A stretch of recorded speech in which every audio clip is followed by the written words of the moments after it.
एक सुंदर हरा भरा जंगल था जहाँ सभी जानवर मिलजुल कर रहते थे। वहाँ भोलू नाम का एक प्यारा हाथी था। वह बड़ा ही मस्तमौला और सबका प्यारा था, लेकिन उसे समय की बिल्कुल भी परवाह नहीं थी।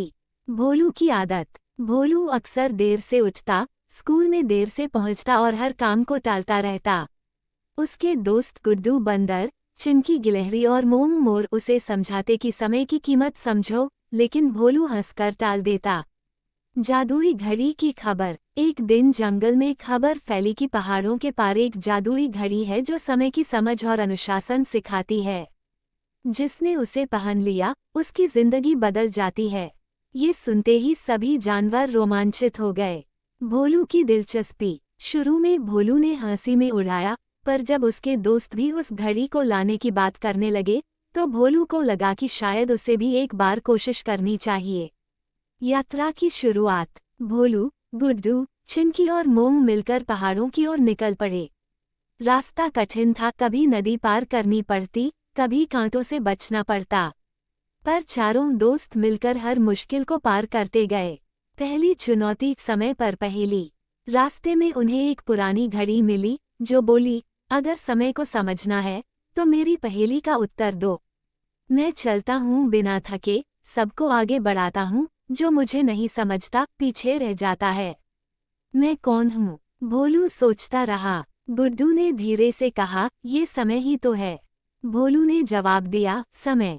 घड़ी मुस्कराए और रास्ता खुल गया। जंगल का जादुई इलाका। अब वे एक चमकते जंगल में पहुंचे, जहां पेड़ भी बोलते थे और फूलों से आवाजें आती थीं। वहां एक बुजुर्ग कछुआ मिला, टाइमू कछुआ। उसने बताया कि जादुई घड़ी एक ऊंचे टावर में है, लेकिन उसे वही पा सकता है जो समय का मूल्य जान चुका हो। दूसरा सबक, अनुशासन की परीक्षा। भोलू और उसके दोस्त को अगले दिन सुबह 6 बजे उठकर समय से एक ट्रैक पूरा करना था। भोलू को बहुत नींद आ रही थी, पर उसने हिम्मत की और पहली बार अलार्म लगाया। सुबह समय पर उठा और पूरा रास्ता तय किया। जादुई घड़ी का द्वार। अब वे उस टावर के पास पहुंचे जहां जादुई घड़ी रखी थी। द्वार पर लिखा था, अंदर वही जा सकता है जो समय के साथ चलता है, न कि उसके पीछे। भोलू ने खुद से कहा, अब मैं समय को समझ गया हूँ। द्वार खुल गया और भोलू के हाथ में चमकती हुई एक सुनहरी घड़ी आ गई। घड़ी की शक्ति। जैसे ही भोलू ने घड़ी पहनी, उसे हर पल की अहमियत समझ में आने लगी। घड़ी उसे हर काम के लिए रिमाइंडर देती, स्कूल, खेल, खाना, सोना। वह अनुशासित हो गया और जंगल में सबकी मदद भी करने लगा। जंगल में बदलाव। भोलू अब समय का सच्चा दोस्त बन चुका था। उसने समय प्रबंधन पर बच्चों को कहानियां सुनानी शुरू की। जंगल में हर बच्चा अब समय पर स्कूल जाता, खेलता और पढ़ाई करता।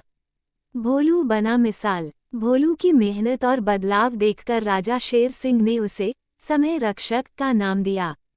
उसकी घड़ी अब बस एक चीज नहीं, बल्कि पूरे जंगल के लिए प्रेरणा बन गई थी।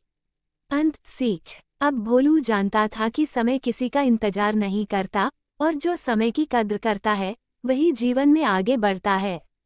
मोरल, समय की कीमत समझो, तभी जीवन सफल बनेगा।